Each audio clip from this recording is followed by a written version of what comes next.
Hello, everybody, and welcome to the Thunder Gals episode 31, y'all. One. Look at that. I got it first time. First time. Woo! Yay. Make sure if you haven't, subscribe on YouTube. We've added some more followers on YouTube this week. Yeah.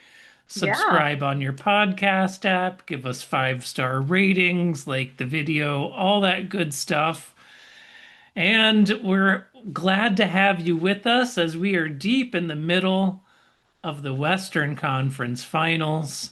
Series tied 1-1. We got that 0-0 mentality back. Yeah. And game three is in San Antonio tonight.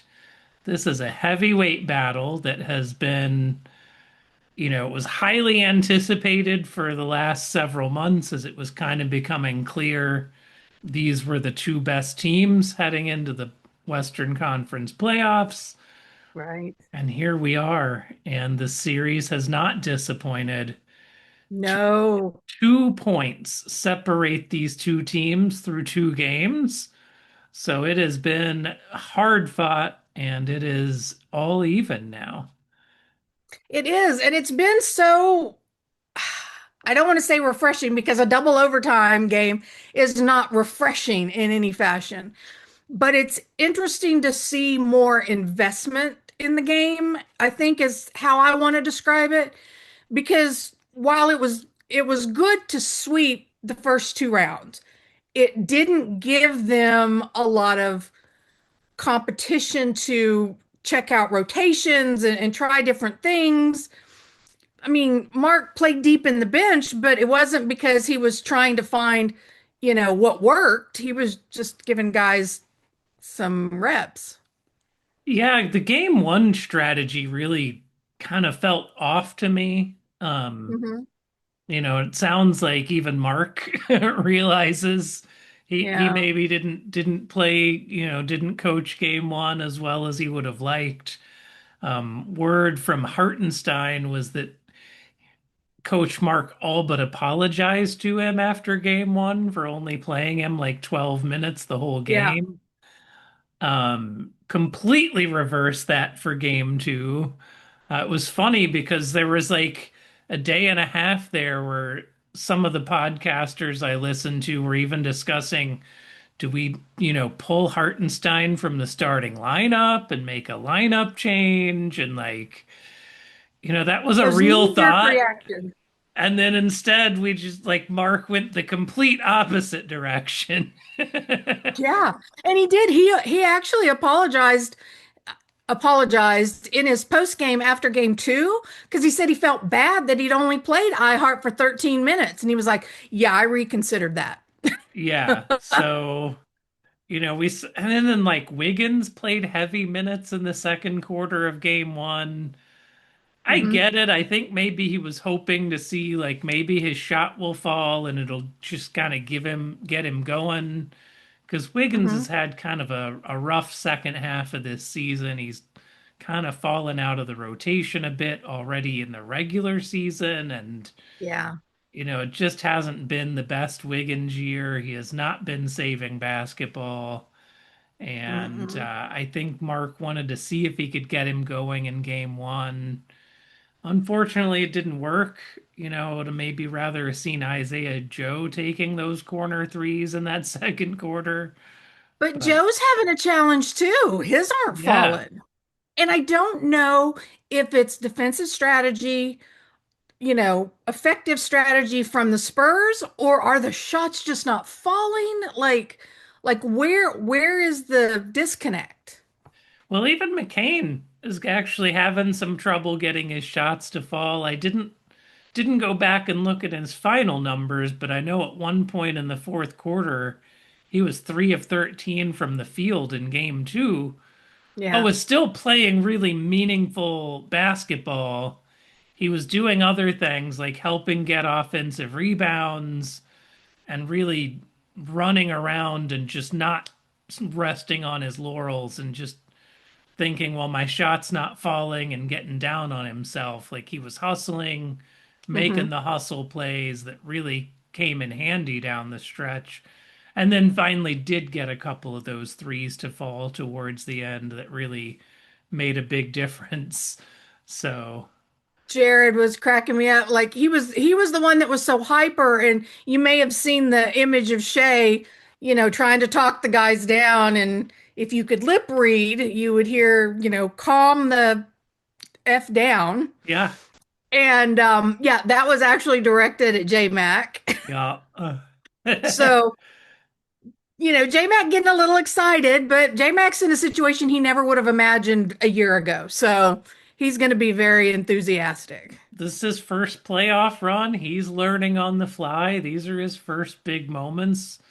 But honestly, other than his shot not falling as much as I'd like I said, I love his hustle. Hmm. For he's not the best defender on the team, but he's out there trying to hustle and do his best, and it's all we can ask for. And he still has to be respected because guys know he can get hot, so Hmm. they can't exactly just leave him. And so that's a big deal for the Thunder. Um, Unfortunately, we saw J-Dub go down again in game two, only played in Yeah. the first quarter.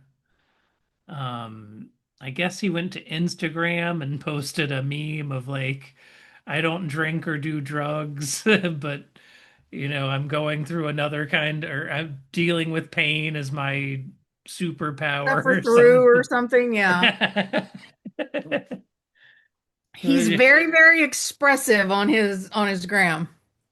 I feel bad for him. It's, really unfortunate that he's listed as questionable and they're calling him day to day, but I think it's doubtful he plays tonight in game three.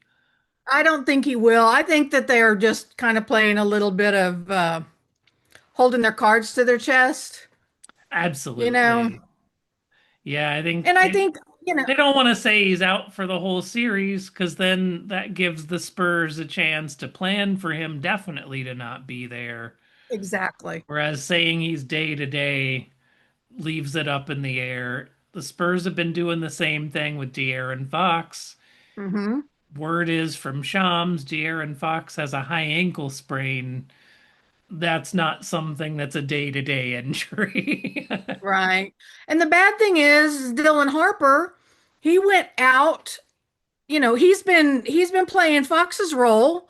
And so he ends up going out with possibly what they call it, an abductor strain, but it's basically a soft tissue injury. Yeah, And the adductor strain is what cost Shea like 4 or 5 weeks in the middle of this regular season. So yeah, that was that around that December when we played the Spurs, late December, early January, where all the Spurs fans decided that they were clearly going to sweep the Thunder no matter what the case was. that's right. They have our number. They're gonna win every game. Every game, Oh wait, but except they for, didn't. but Yeah, it makes for an interesting, you almost, and it sounds really odd. It's like you don't want to say J-Dub and Darren Fox are parallel. no, But if you've got two strong people out, then who have you got next to step up? So we've got AJ Mitchell, and they had Dylan Harper, and now Dylan Harper's out, so they're going to have a little bit of a challenge backfilling, you know, third line. Whereas AJ, thankfully, even though he went down in game two, it was just he just got knocked around, so he's okay. that's right. And if you listened to my pregame preview today, you knew AJ's back tonight, so no concerns there tonight. But we'll see. We don't know if he had what his injury was and what that was. I kind of thought he maybe got dead legged and just maybe had a cramp. It didn't necessarily look like a I think I terrible read injury, but I think somebody asked him, and I think he said he just got hit in the thigh, that's kind and of it what was I just, thought. That like where you get hit in that spot in the thigh where it just kind of locks your leg up for a second. Like that's what it looked like to me, but they're gonna keep their cards close to their chest, like we're saying, Mhm. and Yeah. You would expect Maybe it. he's fully healthy. Maybe he's a little bit injured and has to be a little careful. We don't know. Maybe they'll monitor his minutes tonight, again, seeing what rotations they throw out there if Fox and Harper are not out there tonight. I am Because they're making really adjustments. wishing we had pulled out game one because I know. if we were going to San Antonio up 2-0 and there's a chance that they don't have Harper or Fox tonight, we'd be sitting in a real chance to go up 3-0 tonight. But I know. um, But it is what it is.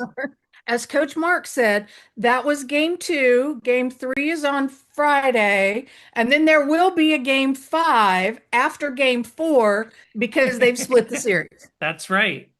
Did you It, did you see? I saw I that because did I was see watching that the post clip. game. I was cracking up. And the thing about Mark is he drops these things straight faced. He's Like, so perfect with his delivery, just dry and serious. I mean, it just doesn't crack. I mean, and it's just, I was like, surely he's going to crack and, give him a give him a courtesy smile. No. Yeah, Shea admitted that he's just been bad in game ones. Like Yeah. it's been a problem for him. He knows he needs to get better at it. There's just something about that week off coming into a game one. He just has to shake the rust off. It happened Yeah. again this time. If he just makes a few more of those mid-range shots that he Hmm. took in game one, just makes a few of those, we're not even in overtime and we just win that game Yeah. because we turn them over a lot. Yeah. We have forced over 20 turnovers a game by the Spurs, most of them coming from Stefan Castle, who is now Hmm. averaging 10 turnovers a game in this series. Thunder only That's had going to weigh nine on him. turnovers as a team in game two. Yeah. But I mean, he's young, he's getting used to it. This is his, I mean, he's been put into a position that he's carrying a lot more responsibility. So Oh, yeah.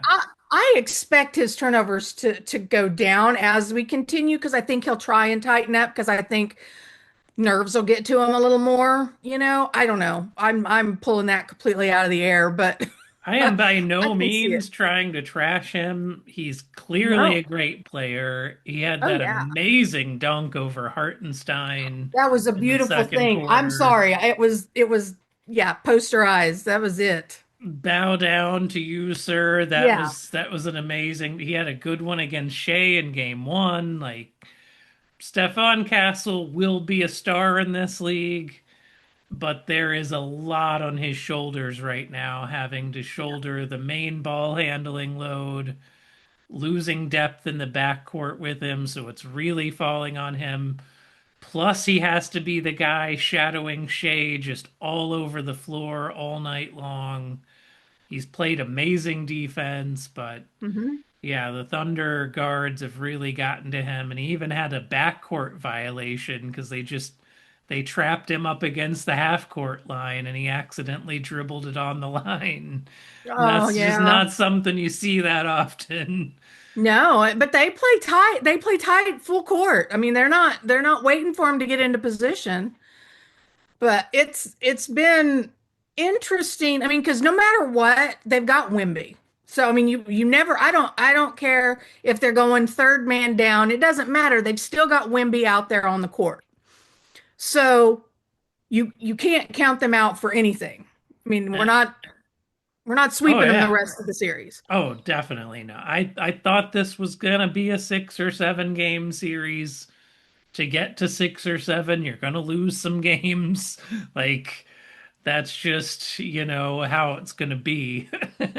No, I mean it, and it is, and it's playing out that way. I just heard, a couple of Spurs fans were concerned, you know, that Wimby needs that extra, needs those extra players to help him and not just carry it on his own. So I get it, but again, He can carry it on his own and get a game or two just by himself. I mean, I credit him for game one. Adam Silver got his wish. He had made sure that Shai got his MVP trophy on the night that Wemby was sitting there on the sidelines having to mhm, watch. And Wembanyama went out and gave us a 40-20 game. So, yeah, but but can he continue? But he did have, help because Dylan Harper was in at that point. So I don't know. It's going to be interesting to see the adjustments that they make because of this. And I definitely, absolutely don't count them out. It'll be interesting because they were already adjusting to Fox being out. yeah, and with Whereas on our team, go ahead. oh, go ahead. I was going to say, with J-Dub being out so much this season, our guys have really, built up playmaking without him. Again, I say, we can beat them without J-Dub. It's just easier with J-Dub. And Yeah. our guys are more used to accommodating for him not being there, whereas they've been adjusting to this Fox missing out and now Harper. Yeah, you said kind of what I was about to jump in and say is like if you're comparing the injuries, the Thunder already played most of the season without J-Dub. Guys Hmm. already got used to their roles without him being in the lineup. Much different situation than the Spurs, who already didn't have the deepest guard rotation, now having to adjust with like two of their star guards, Dylan Harper and De'Aaron Fox, possibly not being able to go. That's going to be a lot tougher adjustment for them than it is for the Thunder to deal without J-Dub. Right. And I think that the Hartenstein defense on Wemby was smart to wear him down. So if they continue along that path, wearing him down while still having to make the adjustments, that might tip things. Now, they're in San Antonio, they're going to have home court advantage and, have momentum from that, but I They don't will know. they will get the extra crowd boost tonight. Um, they are going to be tired. The Spurs rotation is shorter than the Thunder rotation. Hmm. The Thunder have a lot more rest in the playoffs. The Yeah. Spurs are coming off a 6-game series against the Wolves that was also hard fought. So they Yeah. did not get as much rest between the series. And now in this one, these are every other day, the whole Western Conference Finals. So Yeah. they're not getting an extra day of rest anywhere in this series. And I can't remember which anchor was. I don't think it was Malika Andrews, but I can't remember. That was basically saying after game one, after the double overtime, the next morning they went to go, interview, do their next day interviews or whatever. He said they said they came down in their pajamas yeah, and did the interview and then went right back up and went right back to bed. I think it was Malika on NBA Today on ESPN. And yeah, like they were tired. Yeah. That was the most minutes Wembanyama had played in a game in his entire career. Yeah. He played 49 minutes that game because of the double overtime. Hmm. And while he looked like he had something in the tank in that second overtime, you could kind of see in game two that he was not quite as on the ball early in the game as he was coming out with that ferocity in game one. And then he Hmm. had Hartenstein pushing him around and grabbing on his arms and just kind of really giving him a lot of trouble in the paint and Yeah. making him work for everything. And so that ended up by the time the fourth quarter rolled around, Hartenstein had 5 offensive boards in the fourth quarter because Yeah. he was just boxing out and sealing off Wembanyama, and Wemby's energy just wasn't there to fight through those like it had been in game one. that made a big difference. In that game one, San Antonio won the rebounding battle, I think by like 20 rebounds. Like it was not even close. Right. And game two, they won the rebounding battle by one. So the Thunder definitely made a much better effort at getting to the boards and not letting Wimby just get all the rebounds. And that made a big difference in the outcome of the game. Now, you'll hear people debate how Hartenstein was guarding Wimby. Well, guarding everybody. Um, Oh, the refs, they wouldn't oh, call anything. Oh my God. there were some like that, and most of the time, most Spurs fans, not hashtag not all Spurs fans, um, but you know, it's a dichotomy of do you want a physical game or do you want everything called so that everybody's at the line constantly and there's no flow to the game. And I'm I not don't dismissing, think I'm not anybody saying wants to see that. nobody wants to see that, but I think it's just it's a challenge. If you think your guy is getting pushed around, you're going to get defensive. If it was always happening to SGA, there's people that are constantly going, I can't believe they do that to Shai. I don't know. They sometimes I think that they look for things that appear to be easy, but actually are within the lines. I mean, the Hartenstein pulling on Dylan Harper, not Harper, Dylan pulling on the hair. On Stefan Castle's hair. Yeah, yeah. I'm getting too many players. I'm just tired. Sorry. But did he pull his hair? I don't, or was his hand just caught up because he had turned around with him because he had him wrapped? It was really hard to tell. I think a case could definitely be made that it was maybe a little bit intentional, but he sure seemed to try to get his hand out of there quickly. So if Yeah, if it was intentional, it was briefly intentional, but with the recognition like don't pull him all the way down here. yeah. Um, if it And then wasn't I think in that, intentional, I could see it getting caught. Yeah, that's a yeah. lot of hair. And there was, I think one of the images had the ref looking right at them. And it's one of those things that, okay, if that's the case, then why didn't the ref call it? Or did the ref determine from his vantage point that he was just getting untangled and let's just keep it going? Or, So it is that a tricky, weird camera angle to where it looks like that's what the ref was looking right at, but he was looking at something else in that same frame and didn't exactly. catch that? Like, we don't know. Mm-mm. Um, the idea that the refs have it out for any one team, I continue to just guffaw at that. Like, yes, there have been scandals with ref playing around, the Tim Donaghy scandal. We know about it. Hmm. It was caught. Once it was caught, it was dealt with.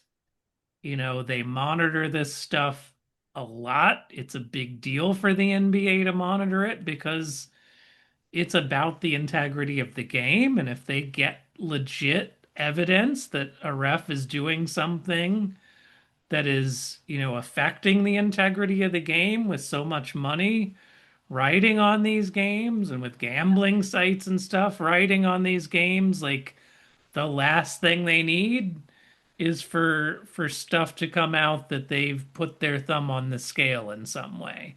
Yeah. That would jeopardize the entire industry. So I don't think it's happening. Could it be happening on one-offs here and there? Possibly, but I see these memes going around where they're like putting the whole Thunder team in ref uniforms and stuff, and it's just or they point out like there was one referee, I guess, who is a Shea fan or something, I guess, had I it think he was wearing some of got Shay's his oh 01. Shea shoes or something. Hmm. They all wear basketball shoes. Like, I don't expect these refs to not, be fans of certain teams and players if they grew up being into basketball. Like Yeah. it's gonna happen. But I, uh I think that so much of the complaints about the refs or comments about the refs is that's the easiest thing to point to in a loss it is. because it takes responsibility off of the players. So the Yeah. refs did not cause 21 turnovers.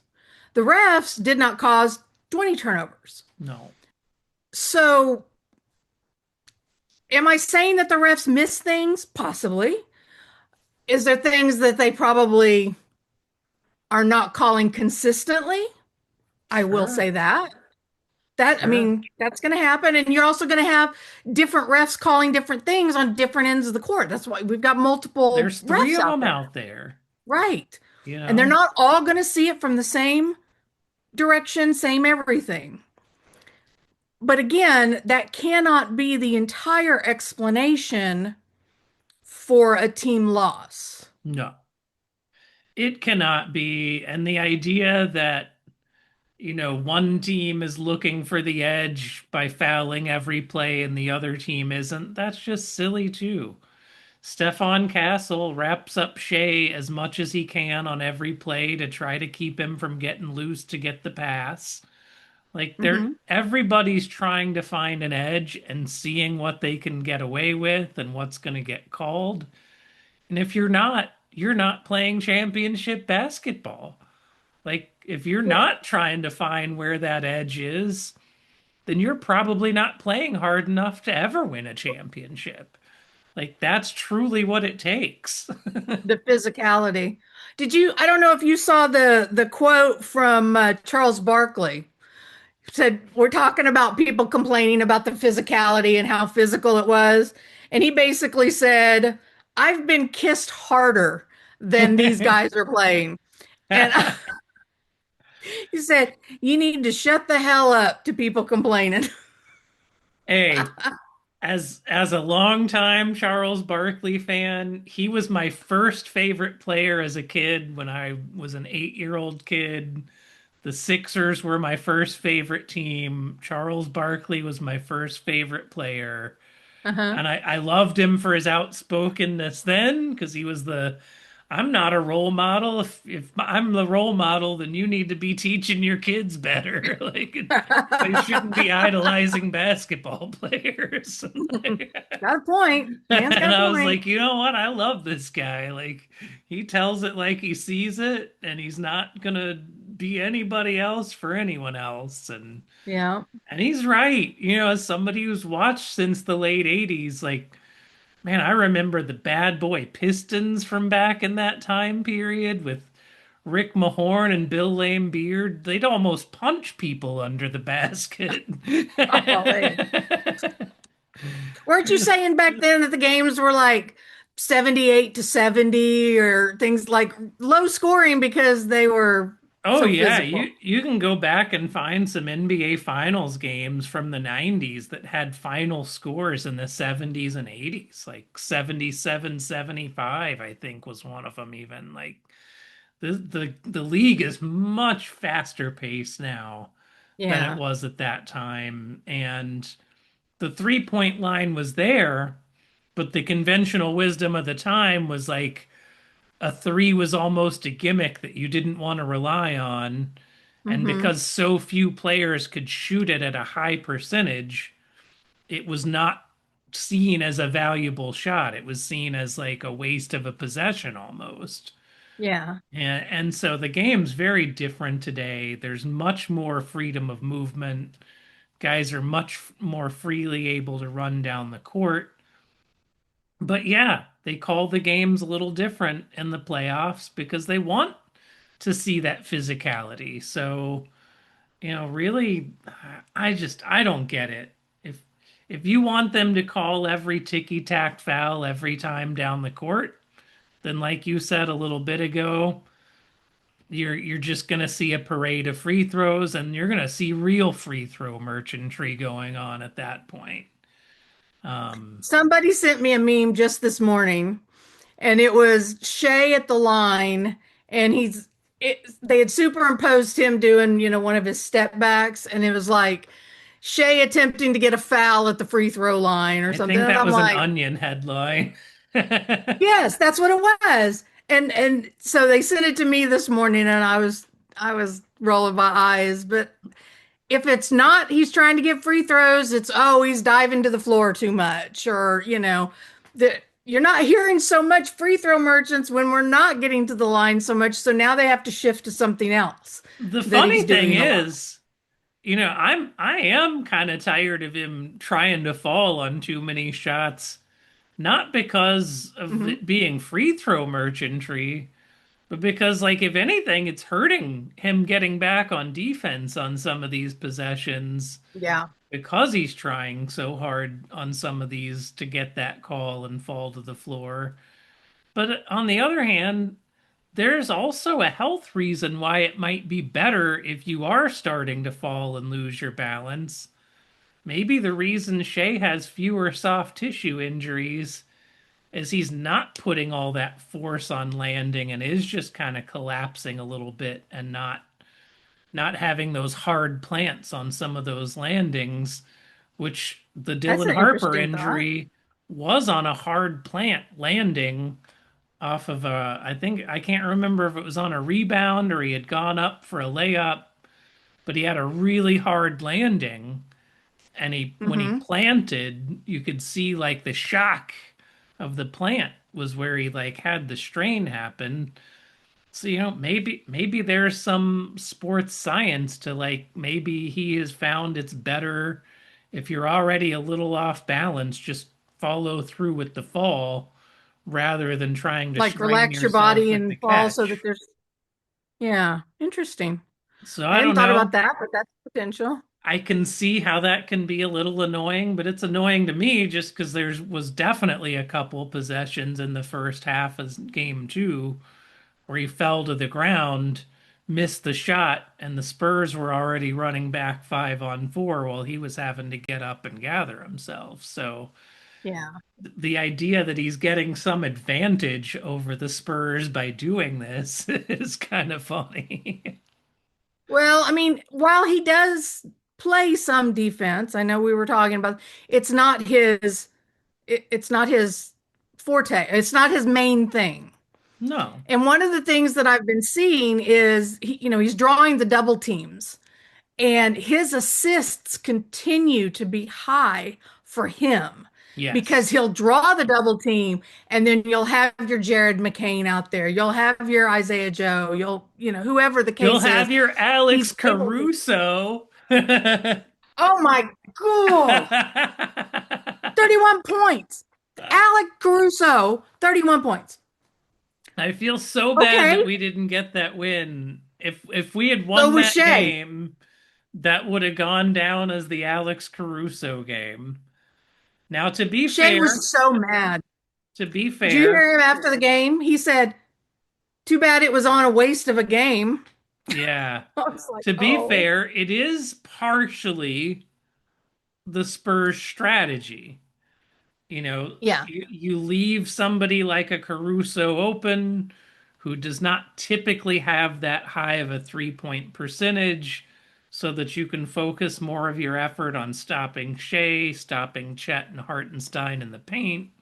Hmm. And you're going to let a guy like that go free a little bit, counting on there's no way he can have 4 games like that. Right. But Caruso followed it up with a game Hmm. two where he was like 5 of 8 from three again and He had like has a 17 playoff points. switch. He has a playoff switch that when playoffs come, like he just elevates to the next level. The He's crazy. strategy worked Yeah. on Christmas Day where he was like Mhm. 1 of 11, in Yeah. the Christmas Day game. He couldn't hit the broadside of a barn. But you're right, he has that playoff switch and in playoff mode, he is going all out and he's making things you wouldn't expect him to make. And And he's all oh, over the court too. he had a step back midi over Wimbenyama. Yeah, that was a beautiful thing. And When it have you still ever cracks. seen Alex Caruso do that to anybody? No. He just he's keeping it in his pocket until he needs it. But I mean, you see him guarding Wimby, and it's the funniest, difference between them. But he's like a little terrier on him, and he won't. He doesn't. It doesn't matter that Wimby's a foot taller than him.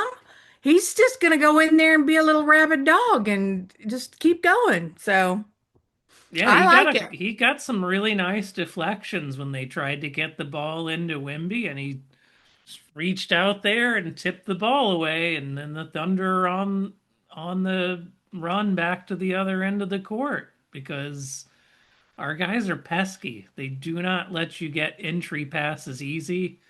It Yeah. doesn't matter if you're playing against Hartenstein, Chet, or Caruso, or Case and Wallace. They're gonna be pesky and not let you get those in that easily.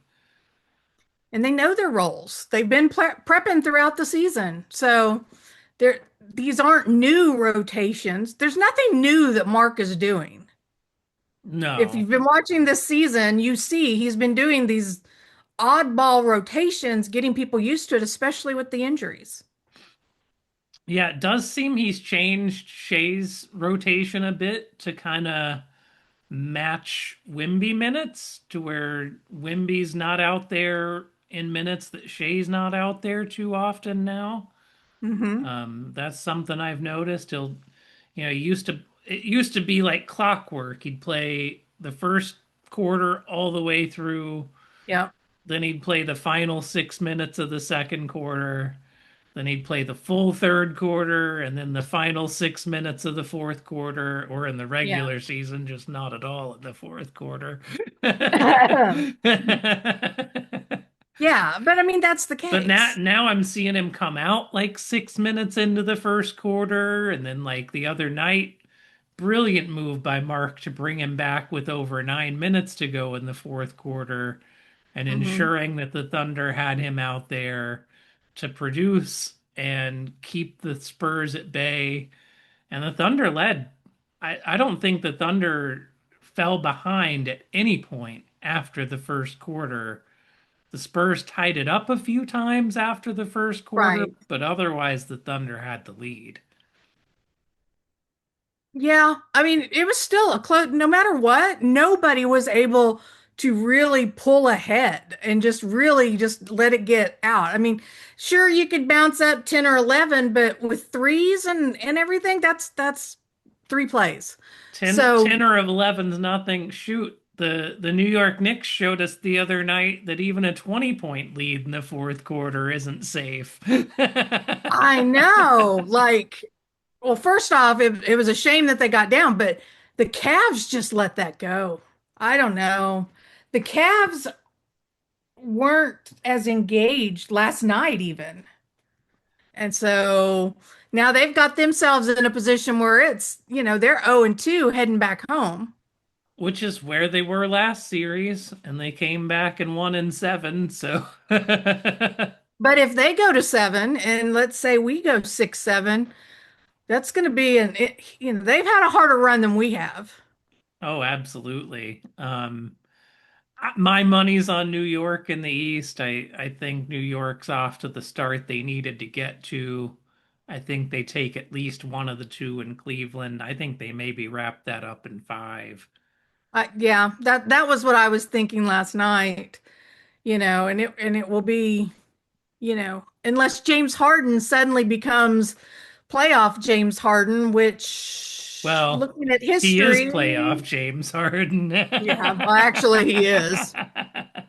He he is consistently I playoff. don't like I don't think Harden would be in the rotation for either the Spurs or Thunder right now. He might have to play rotation minutes for the Spurs because their backcourt has had some injuries, but fully healthy, I don't think he'd be getting minutes in a Spurs Thunder series because he does not play hard enough on defense and have enough hustle plays. And it Yeah. is clear, like everybody on the floor for both of these teams in the West is hustling Hmm. every second every play, looking for every advantage. Like they are not taking any possessions off. And it's been No, amazing constantly. basketball. It has been. I think I did see a clip somebody was had put up about Harden, and it was just him standing still and him standing still and just clip, clip, clip. And it's like that's not going to help when the Knicks are driving and driving and driving. The only thing that bugs me about all the ref talk really is that to watch the first two games of this series between the Thunder Mhm. and Spurs, where we have had so many great plays, the castle dunk. Oh We've yeah. had Shai making got a couple amazing blocks in game two, like meeting people at the Mhm. rim. Shai meeting people at the rim. Like we're getting these amazing plays, amazing basketball. Wimby making 30-foot three pointers. And all we get to hear about for 2 days is the dang referees. Like, why are you dorks Yeah. so caught up on the refs? Like when all this great basketball is happening. They'll appreciate it later. It's just it's so fresh right now and it's so easy to finger point at that. It is. So And I think I don't know. I think Aaron Forshaw in somebody's thread said something like, once you get the narrative in your head that that's happening, the minute you see a missed call, you're already now in the mode, oh, they're missing calls again. And like, oh yeah, I can it's see that. so hard to break yourself out of that thinking once you've latched onto that narrative. Yeah. And if it's not your regular team that you watch, it's easy for you to buy into a free throw merchant thing. Every time Shea gets to the line, maybe it's four times in a game, but suddenly Shea's always at the line. Yeah, I think You he only know? had 6 free throws in game two. Like, Yeah. he's now, he's got the most 30-point games without 10 plus free throws in the playoffs, like over the last 2 years. So, like, he, Again, that's a good stat, but that's a on Tuesdays they wear purple shoes on for 30 minutes uh with a Friday. I don't know.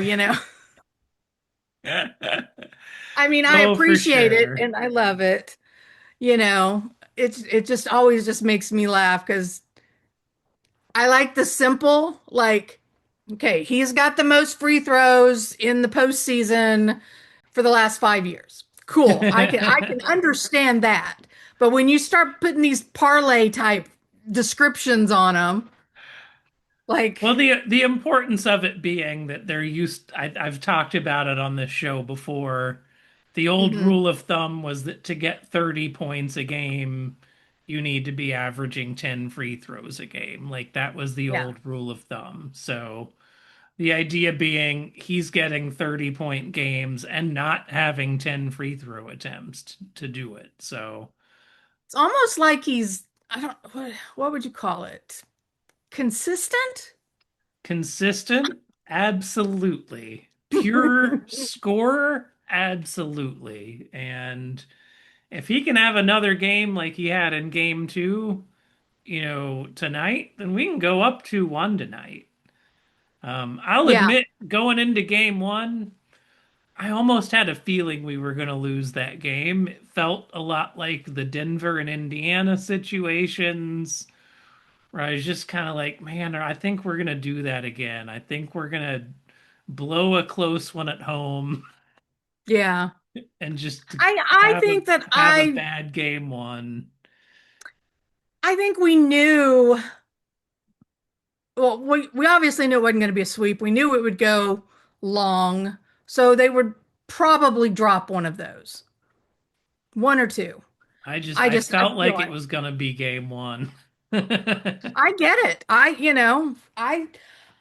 still do not have the cardio for some of these games, and you know, it's Especially now you're still coming off injury, you're not fully healthy. I gotta watch my minutes, and then we go into double overtime. I mean, come Oh, on. bless his heart. We I just know. got you off the I'm day to day. IR. I think I'm going to push through though. I'm going to push through. One of the things that we've been doing on Threads is in these Thunder games, we have the ability now to host live chats. And so, as we've gotten into this series with Spurs, we've been hosting live chats. And if you're on Threads, it's OGB Paula. I'm hosting it. You go, you do a search for NBA Threads, and the upcoming chats will show up. Join in, come in. And it's just been fun to have the group atmosphere of everybody's watching, but it is primarily Spurs and Thunder fans, and so it gets a little competitive, but it's not quite the bubble of only watching with Thunder fans or only watching with Spurs fans. And so, unlike Threads, which is, you don't get it in chronological in the chat, it is pretty chronological and people go. So that's been fun to participate in as an extra to the playoffs for people who are Thunder fans that aren't in Oklahoma, like I don't know, Minnesota.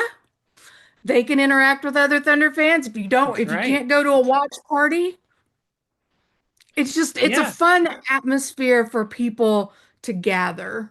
So if you have an opportunity and you're around, feel free to come in and join in. We'll try I'll to keep admit those up. I've joined a couple. It's hard for me. I really get into like zoning in on the game, and it's Yeah. really hard for me to pay attention to the chat and the game. So it hasn't No, I been get like that. necessarily for me, but it was fun at moments, and I definitely tried to be, a part of it and enjoy it. And it would if you're looking for somebody to talk to because you're watching alone somewhere, absolutely worth it. Go join in. Paul is an amazing host, and she has a lot more patience than I do as well. It's not for everybody, and I don't pay attention to every line, but if Jay Will makes an amazing shot, I'm going in the chat and I'm like, Jay Will, and then other people, I was putting in or the if strong and the cheddar for like some of the good chat plays. yeah, but also, like when Dylan Harper went down, it was like, oh gosh, so everybody, it's a community thing, and that's one of the things that we always talk about with Thunder fans and other teams fans, because we love the Thunder first, but we also love basketball fans. So it's just an environment, of trying to. Now there are some fans, hashtag not all fans, that really take basketball really seriously. And there Yeah. are tools to deal with that. But I just think as long as you feel like you're not alone watching a game, no matter how you participate, there is a community, and I just think that that's so fun as the playoffs go because it is so intense and it's so dedicated because you're playing so many games against just one team. Yeah, it's neat. I recommend it if you're on Threads, at least check it out, see if it's for you. Um, it's more fun than maybe just being on the regular Threads feed because it is like a live chat where everybody is chronologically in there talking and replying to each other.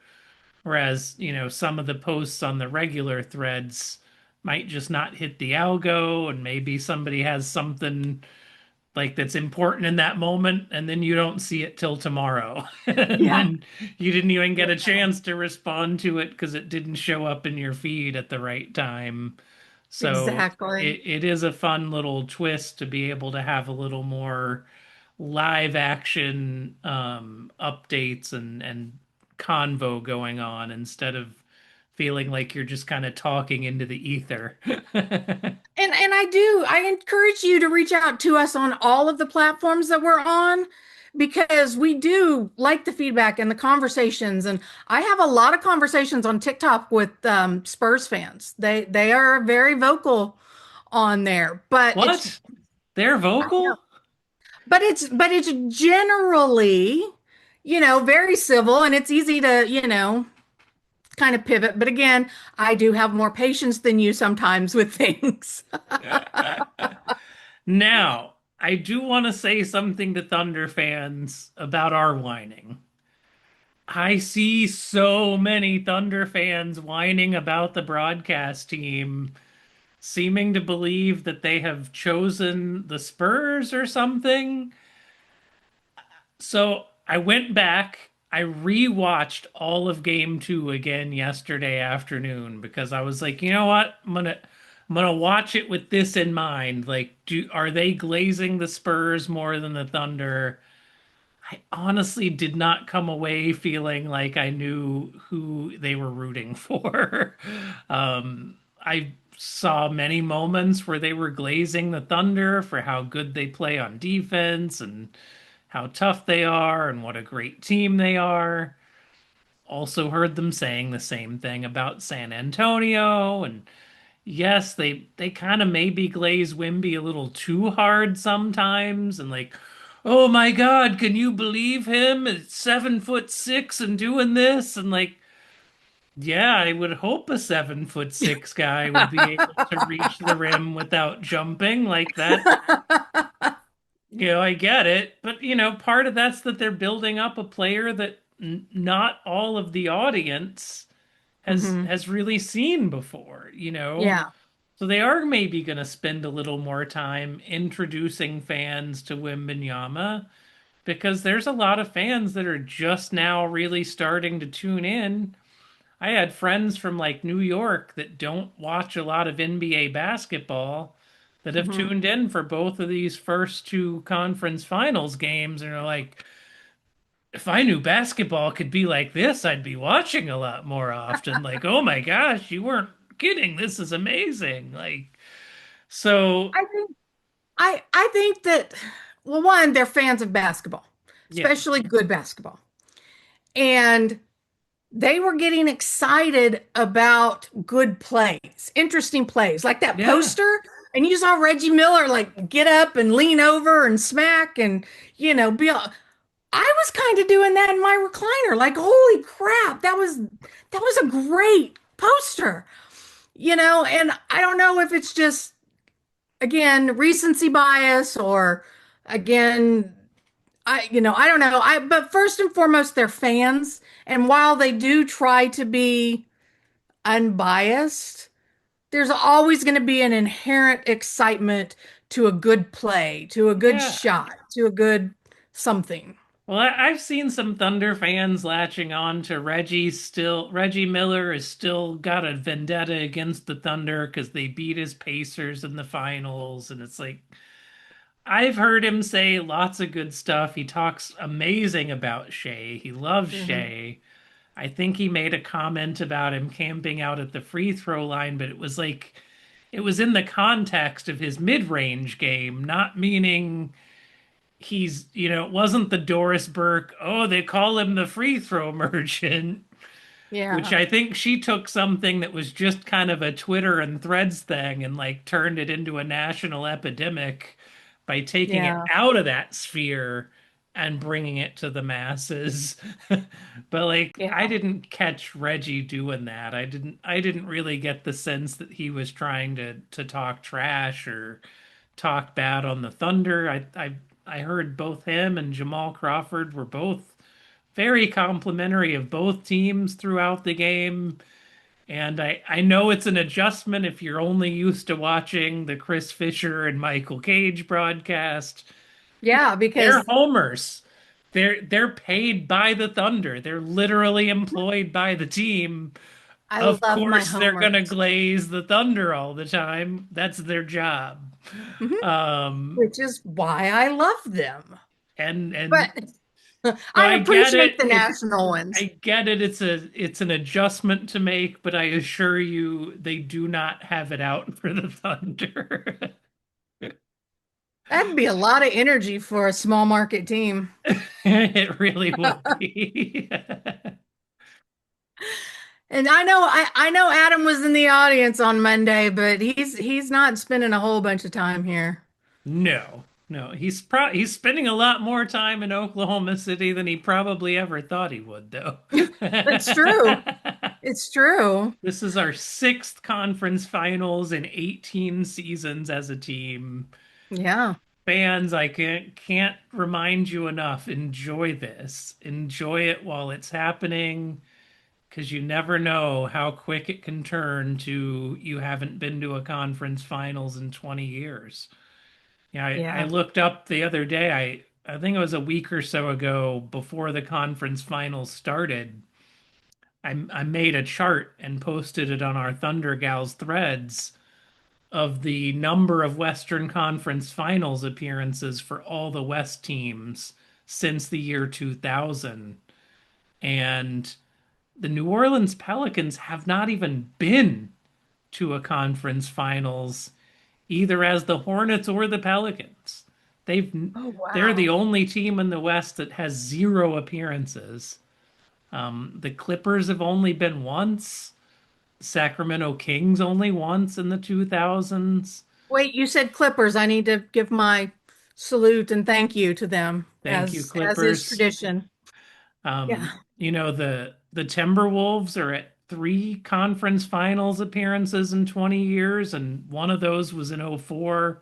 Two of those were the last 2 years. Like, it is not normal to Yeah. be going this many times in a row this often over this short of a time frame. So truly appreciate what we've got, because there's a lot of fan bases that, as much as they're talking crap right now because they hate us because they ain't us, they would love to be rooting for their team right now and don't get the opportunity. So do One of not the take things it for granted. One of the things I love, and I say love in quotes, is people doing all of the trades. We could get Giannis if we just send, you know, Queso and Chet to over there to Milwaukee. And I'm like, nobody's doing that. Like, what? You're just trying Cert to break this up. Everybody's locked in. Certainly nobody who follows the Thunder would expect anything like that, because that would be No. so anti Sam Presti. Yeah, and if we know one thing, Sam Presti is very measured in his Yes. decision. There won't be So just, oh, somebody's on the market. Oh my gosh, we got to do this. I hope Hartenstein can go out there tonight and put on another defensive show. What a great game he had the other night. He did. Let's hope we can keep it going. Is there anything else we need to touch on before we get going today? Oh, one thing, because you talked about Hartenstein having a great game. After the game, there was a little bit of ruckus about what Shea said. Shea Oh, was getting yes. interviewed, and immediate post game, hasn't left the court, still, Loud City being Loud City. And they asked about Hartenstein's defense on Wimby, and he was like, "Yeah, I'm paraphrasing. I don't know that it was that great, you know." And then she goes, "Well, give me some more info on that. Explain that." Then he realized, because he admitted later he didn't understand what she had said, and he corrected and was like, no, he did a great job. Everything was good. Everything was fine. But it became this thing of, what did Shay say? Did did he just diss iHeart? That's going to be a locker room issue. That's going to be a thing. And so, of course, he has to address it in the post game interview. He was like, people, it was loud in there. I couldn't It hear. was loud. It was so loud in there, like the NBC like mics were like starting to get staticky at times. Yeah. Yeah. Um, They weren't used to Loud City, which everyone should be used to Loud City by now. they should be. And I've seen the same thing. Wimby, if you watch, it's really hard for him in post-game interviews when the arena's still loud, Yeah. because he's got like a 5'8" sideline reporter trying to hold a microphone 2 feet in the air up to him, and he can't hear. He has to lean way down to try to hear what they're even saying to him. If you watch his half the time, he doesn't answer the question he's asked. He just has like a line he's ready to go with and just kind of says what he needs to say because you can't expect these guys to hear detailed questions in the moment like that. It's And the so adrenaline's loud. still going. It's loud. They There's got players chaos. milling about, having conversations around them, yelling at each other. It's a loud, raucous atmosphere. It was not a diss on iHeart. He just misunderstood the question. If Much anything, ado is about Shay way, nothing. way too measured.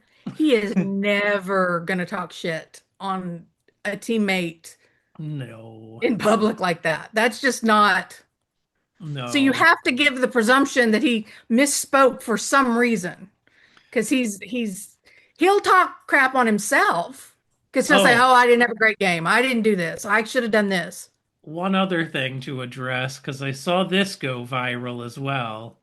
Some guy made a post about Dylan Harper was actually healthy, and look at this coach on the bench, then go reroute him because he went back to the locker room and they said he was okay, and then he came back and they wouldn't let him come back. It was all some conspiracy to keep the Spurs from having him. They literally addressed it on the broadcast. He Hmm. was walking back to the locker room after the injury, but a foul had been called and it was not clear. He didn't know whether they were in the bonus or not. There's a rule that in the NBA that if you get free throws and you're not able to come out there and shoot them, you're not allowed to come back in the game at all for the rest of the game. At the Hmm. time, he still didn't know what his injury was. So he actually started walking back to the arena thinking, oh, I might need to go shoot a free throw. The coach was just telling him when he got back to the bench, no, we weren't in the bonus. There were no free throws. You can go back. So it was not a conspiracy. It was just he was coming back in case he needed to shoot the free throw before going back to the locker room. And then, based on what I heard from some of our Thunder podcasters, that walk from the bench to the visitors' locker room is like a 3 minute walk. So Hmm. he couldn't have even made it back to the locker room for the full health check in the time that he Right. came back. So it was literally just oh, shoot, do I need to shoot these free throws? Oh, okay, no, got it. I'm going back to the locker room. Yeah. So, Eh, there's so much drama oh, on also, and off the court. don't take video of people in a public restroom. Whatever Why was Thunder that fan okay? did that, Carter Bryant, I guess, had to go pee at some point in the middle of the game. Again, like I just said, the locker room is like a 3 minute walk away. Apparently, there's a public restroom for the courtside seats that was much closer. So he just went to that one because it was close. He's trying to get back to the bench in case he's got to get back in the game. Do not ever film anybody in a public restroom unless they're committing a crime against you and you need it as evidence. It's Yeah, I creepy. think there's some debate about whether or not that violates the Peeping Tom Act here. I think it does. So I don't that's just think it's I just don't want them rude. wasting prosecutor resources on it, but please No, don't but do it's just that, man. rude. Never, ever, ever do that. I know it's surprising to see a player suddenly in your bathroom, but not cool, fans. Not cool. No, no, no. As we always say, the players are people. You have Yes. to give them the respect of being a person first. What? He had to use the bathroom? Nobody ever has to use the bathroom. Never. Goodness gracious, y'all. 2026. What can I say? I don't know. And it's funny for only having a couple of games, like we had a whole bunch going on. There is not a lack of drama in the playoffs. There is not. I one last thing, so we don't end on a sour note. I love the NBC coverage. Timothy Oliphant Um, Yes. that intro that he narrated, the like 2 minute intro to the Western Conference Finals for game one. If you Hmm. haven't seen it, just look up Timothy Oliphant Western Conference Finals intro. It's up on NBA on NBC's YouTube page. Pure cinema, It amazingly, was amazingly absolute cinema. voiced. That's what I love that kind of framing. I love that NBC's brought that back to the coverage that was Yeah. missing for so long. I don't know why ESPN doesn't do more of that and lean in like I don't know. that's But the kind that of and stuff that sets it up for the fans. the player introductions. Did Yes. um did you hear, sorry, as I talk about player introductions, Belgian Waffle University, AJ Mitchell, did you hear Right? his explanation about that? I did. He didn't know they were going to air that. They told him to do a serious one and then to do a lighthearted one. And they chose the lighthearted one. He didn't. That's And I right. just thought that was amazing. That's awesome. And it means that there are other funny ones out there in the can that could be brought out at any time. So more reason to Gonna be keep me watching those watching. player Yep, intros, it's true. especially now that tonight we're the visiting team, so the NBC will be using those. So we'll Yep. see which ones the Thunder guys get used tonight. And I'm interested to see what t-shirts that the Spurs do, because the last time they did shirts, it was the colorful and all the different ones. So we'll see. It will not be the Fiesta night. Um, No, but I'm saying I wonder what they're going to do yeah, because I don't think we can play in our city jerseys this, or they else I'd don't have it let you on. use the city editions in the Western Conference Finals apparently. And Paula froze on me. Oh, there you You're are. back. All right. All right. Lots of drama already 2 games into this series. I will be back next week. We'll either be getting ready for a game seven or the series will have wrapped up in game five or six. There will definitely be a game five after game four. And game three is coming up.